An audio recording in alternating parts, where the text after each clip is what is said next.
We continue now at the top of Daf Chavtesam at Aleph Meseches Rosh Hashana. This is Rosh Hashana Daf 29a. The Gemara here continues. Rav Zera said to his servant, "Echaven v'takali, have kavana and blow shofar for me." Rashi over here says, "Echaven v'takali tiskaven litkoa b'shmi lahotzieni yidei chovasi." You have to have me in mind when you blow shofar that I should fulfill my obligation. And the Gemara says, Alma Kosavar. We see that Rav Zera holds Mashmiya boy kavana, that the person who's blowing the shofar needs to have kavana to be motzi the person who's listening.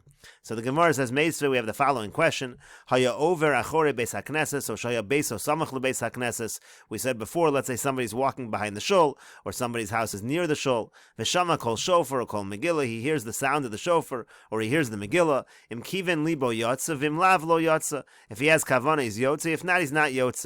And so the Gemara says, 1 second, v'chichiven libo my have. Even if the person has kavana, what does it help him? Heich lo kamechaven. The person who is the person blowing the shofar is not having kavana adaita didei for this particular individual. So in other words, if you're saying that the mashmiya has to have the shomeya in mind, this guy's just walking behind the shul, how is he yotze? The person blowing the shofar is not having him in mind. And so to that, the Gemara answers, Hacha b'shliach tzibur askinan. No, over here we're talking about a shliach tzibur, the daite akuli alma. When you have a shliach tzibur, he has in mind the entire world, and therefore automatically this person is included. And the Gemara continues, Tashma coming here, another proof, Neskavin shomeya v'lo neskavin mashmiya. It said before also, let's say the person listening has kavana, the person who's blowing the shofar doesn't have kavana, or the other way around, Neskavin mashmiya v'lo neskavin shomeya, the mashmiya has kavana, the shomeya doesn't have kavana. Lo yodsa sheyeskavin shomeya mashmiya. You're not yotze until both the shomeya and the mashmiya have kavana. And so the Gemara says, Katani mashmiya dumya de shomeya. We're putting mashmiya and shomeya in the same category as if the kavana we're talking about is the same. Ma shomeya la'atzmo. Just like the shomeya, we're talking about him having kavana, he's having himself in mind. He's not having other people in mind. So af mashmiya la'atzmo. So too when we're talking about the mashmiya, we're talking about where he has himself in mind. V'katani lo yotze, it says he's not yotze. In other words, if he doesn't, but apparently it sounds like the mashmiya does not have to have the shomeya in mind. The mashmiya just has to have a general kavana. And so that to that the Gemara says Tanahi, it's actually machlokas tanoim. The Tanya we learned in a brayso, shomeya la'atzmo, u'mashmiya lefi darko. The shomeya he has only himself in mind. He has intention for himself, and the mashmiya just does it in the normal fashion. In other words, the mashmiya, according to the Tanakh, does not have to have any special intention for the shomeya. Amar Rabbi Yossi says, no, that's only true by a shliach tzibur who automatically has the whole world in mind. By an individual, you're not yotze until both the shomeya and the mashmiya have kavan. In other words, according to Rabbi Yossi, the mashmiya does have to have the shomeya in mind. The Gemara continues with the mission of Ahoya Kasher, Yorem Moshe Yado v'Gavar Yisrael v'Gomer, talking about the war against Amalek. It says in the pasuk that when Moshe lifted up his hands, then Klal Yisrael was successful in the war. And when his hands lowered, that's when they were not successful in the war. So the Mishnah says, did the hands of Moshe, do they cause success in the war, or do they break the war? Do they cause failure in the war? Rather, what the pasuk is saying is as follows: as long as Klal Yisrael is looking towards Shamayim, and they dedicate their hearts towards their Father in heaven, then they'll be successful in the war. And if not, then they will fall in war. Similarly, we find another pasuk that says, make for yourself a fiery serpent, put it on a pole, and everyone who is bitten, they'll look at this and they'll be healed, they will live. Again, does this saraf, does that cause people to die or cause people to live? Rather, bisman sheYisrael mistaklin klape mal. Again, it means the same idea. When Klal Yisrael look towards the heavens, they dedicate their hearts towards their Father in heaven. Hayu misrap, and then they will be healed. V'imlav hayu nimokim, and if not, then they are going to rot. And the Mishnah continues: cheresh shota v'katan. If you have a person who's deaf, a person who's an imbecile, a person who's a minor, Ein motziin es harabim yedei chovos, and they can't be motzi other people, the public, in terms of the obligation of blowing shofar. They can't blow shofar on behalf of the public and be motzi them. Zeh haklal, the Mishnah says this is the rule. Kol she'enu mechuyev b'davar. If somebody's not chayev in it themselves, the chereshot of the katan are not chayev and shofar themselves, enu motzi asaram yedei chovas, and then they can't be motzi. They can't allow others to fulfill the obligation. Again, they can't blow shofar on their behalf in order that those others are yotze their obligation. And the Gemara says, Tanu Rabbanon, the rabbis taught, Hakol chayovin b'tkiyas shofar. Everybody's chayev in tkiyas shofar. Kohanim, Uleviim, v'Yisraelim, whether they're Kohanim, Leviim, or Yisraelim. Geirim, if they're converts. V'avodim, mishachrorim, if they're slaves who are freed.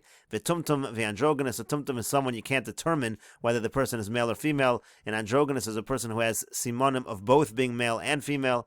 They're also chayev. Mishachetziu eved v'chetziu ben choron. Let's say somebody is half slave, half free. He's also chayev in tkiyas shofar. And then the Tosefta continues, Tumtum eino motzi lo es mino v'lo es she'eno mino. A tumtum cannot blow shofar on behalf of another tumtum or on behalf of somebody who's chayev in shofar, let's say a man who's chayev in shofar. Androgynous, when it comes to androgynous, again, that's the person who has the simonim both of being male and female. So motzi es mino, he can blow shofar on behalf of another androgynous and be motzi that person. Avalo es she'eno mino, but he can't blow, let's say, on behalf of a man who's chayev, he can't blow on behalf of that person. Mishachetziu eved v'chetziu ben choron. Similarly, let's say somebody's half slave and half free. Eino motzi lo es mino v'lo es she'eno mino. He can't be motzi somebody else who's a half slave and half free. And again, he obviously cannot be motzi somebody, let's say a man who has a regular chiyuv in terms of tkiyas shofar.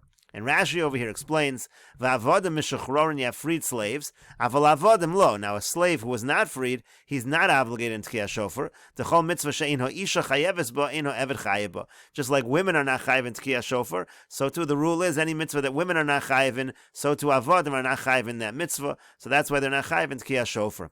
V'tumtum v'androgynous, again, a tumtum we don't know whether the person is male or female, and androgynous has simonim of both. And the idea Rashi says is shema zochro. In both cases, maybe this person is considered a male, or maybe this person is a male, and therefore, since there's a doubt, they have a chiyuv out of the doubt.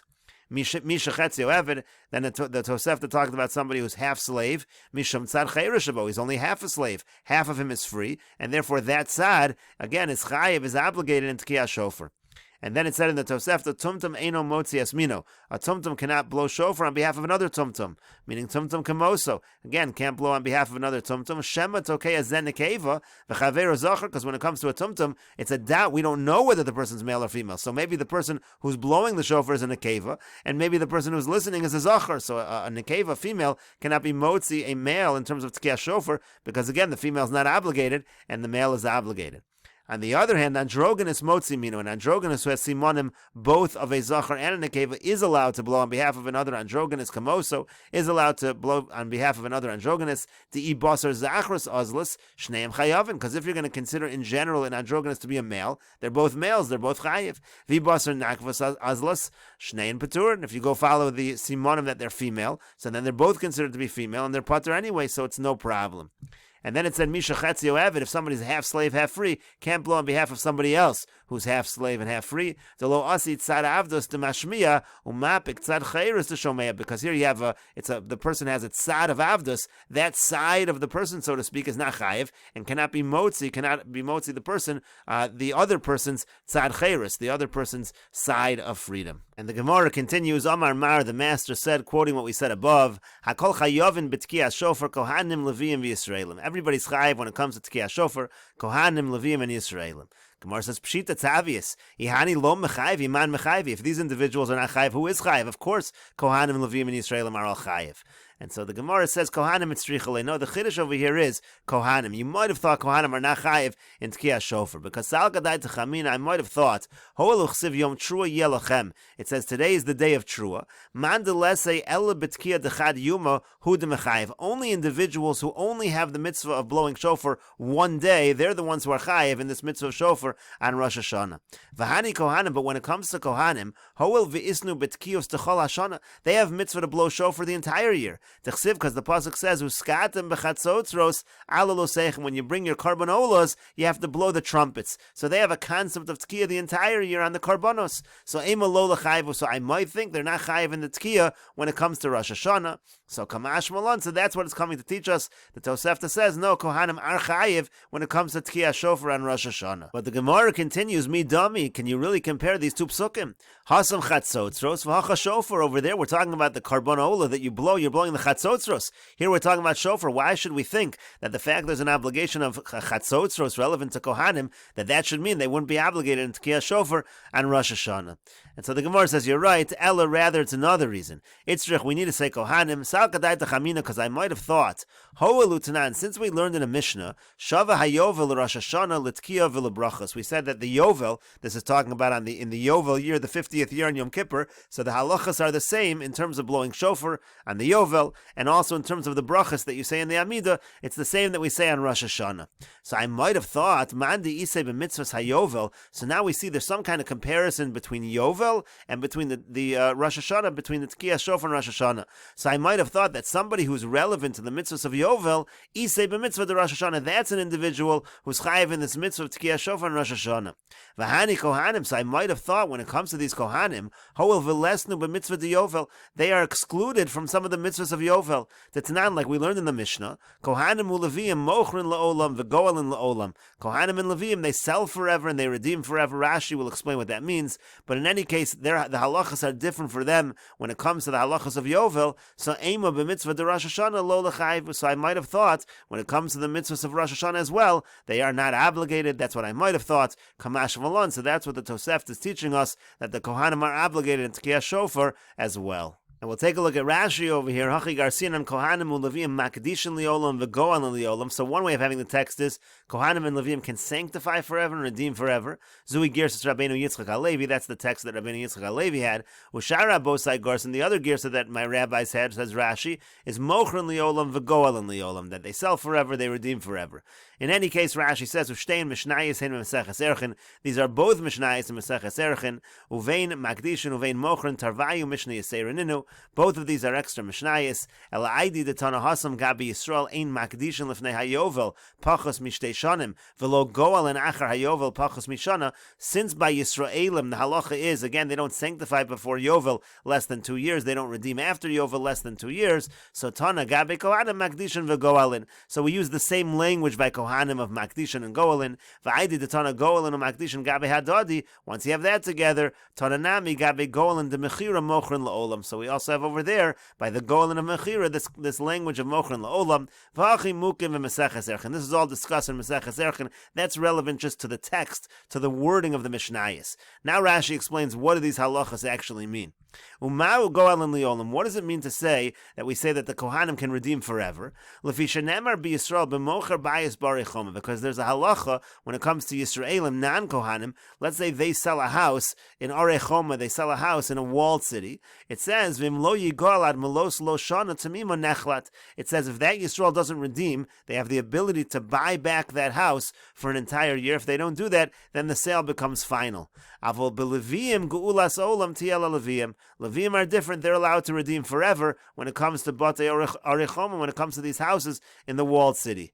And then Rashi continues, Ulefisha Nemer Yisrael. Also, there's another halacha by Yisrael. It says, Hamocher Stei Achuz. Let's say somebody sells a field. This is a field that's part of their inheritance. This is the field that they have, that they've inherited from their forefathers. B'misbar Shnei Tevuos Yimacher Lach, She'enu Mutter Ligol Pachos Mishtei Shanim. The halacha is if you sell such a field, it has to be sold for at least 2 years before you buy it back, before you redeem it.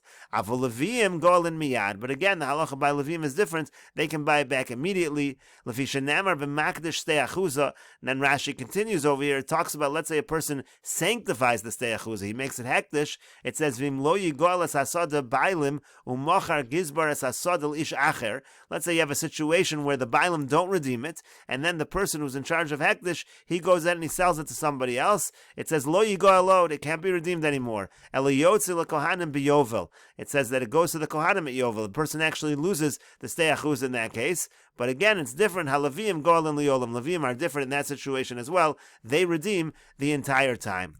And now Rashi explains what it means in our Gemara. V'haida amri hacha. When our Gemara says over here, lesnu b'mitzvahs yovel, it says again, the Kohanim, they're not included in the mitzvahs yovel.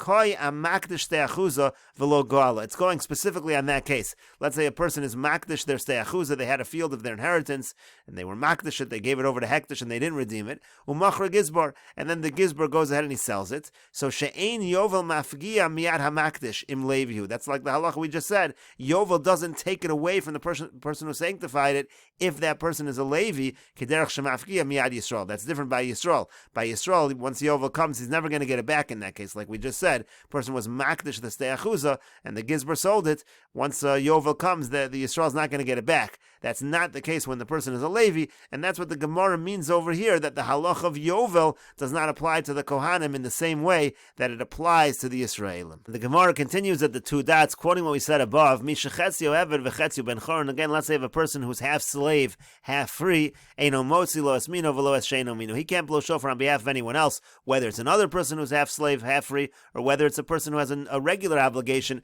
in terms of tkiyah shofar. And the Gemara says, Amar Rav Huna says, Uliatzma motzi, he is allowed to blow shofar for himself. So Amar le Rav Nachman le Rav Huna, so Rav Nachman said to Rav Huna, Ma'ishno la'acheirim delo, what's the difference that he can't blow for other people? Delo asi tzad avdus umapik tzad cheres, because he has a part of him which is a tzad avdus, which is a part slave, and it can't be motzi somebody, that part of the individual who has a tzad cheres. So li'atzmo nami lo asi tzad avdus didei, umapik tzad cheres didei. Why should he be able to blow for himself? It's the same problem. His tzad avdus should not be able to be motzi his tzad cheres. And so the Gemara says, Elam Rav Nachman, rather Rav Nachman says, Af liatzmo eino motzi. He can't even blow shofar for himself. And the Gemara says, Tanya namihachu, we have a brayso like this as well. It says explicitly, Mishechetzio eved v'chetzio ben choron, if somebody's half slave, half free, Af liatzmo eino motzi, he can't even motzi himself. He can't even blow shofar in order to fulfill his own obligation. And the Gemara continues, Tani Ava b'reid Rabbi Zera, Ava the son of Rabbi Zera taught, Kol ha-brachos kulam, when it comes to all brachos, Afa pi sheyotza motzi. Even though the person already fulfilled the obligation for himself, he can be motzi others. Chutz mi birchas halechem u birchas hayayin, with the exception of the bracha on bread and the bracha on wine. Shem lo yotza motzi. If he didn't yet fulfill his own obligation, then he can be motzi others. Vim yotza, but once he fulfilled his own obligation, eino motzi. He cannot be motzi others. And Rashi over here explains, Afa pi sheyotza motzi, when it comes to all brachas, even though the person was already yotze for himself, he can be motzi others. Sharei kol Yisrael arev zeb bazel mitzvahs. When it comes to mitzvahs, all of Klal Yisrael are guarantors for one another. They're all responsible for one another, and therefore he can be motzi others, even though he already fulfilled his own obligation. And Rashi continues, chutz mi birchas halechem v'hayayin, with the exception of the bracha on bread and wine. Ushar birchas peiros v'reichani she'enon chova. Rashi, that doesn't just mean bread and wine. It means anytime you're making a bracha on fruits, or let's say you're smelling things, meaning there's something you're not fulfilling an obligation with this bracha, but rather you're making the bracha in order to benefit from this world. There's a halacha, you're not allowed to benefit from this world without a bracha, so that's what we call the birchas hanenin. In other words, what we're really saying is by birchas hanenin, if you were already yotze, then you can't be motzi others. Uvazu ein kan arvus. Over here, you don't have a concept of arvus. There is no responsibility one to the other when it comes to birchas hanenin. She'eino chov al adam. It's not a bracha of obligation. In other words, you're not fulfilling an obligation with this bracha. Rather, this is a bracha you're doing in order to eat, in order to drink, in order to get benefit. Lo lisani v'lo livrach. So in such a situation, it's not an obligation. If you don't want to, you don't have to get the benefit, then you don't have to make the bracha. So when it comes to birchas hanenin, so then we don't say this rule again. Then we say that if the person was already yotze, they can't be motzi others. And the Gemara continues, Boy Rava. Rava asks the following question, and we'll continue with this discussion in the next video on Daf Chavtes Amud Beis.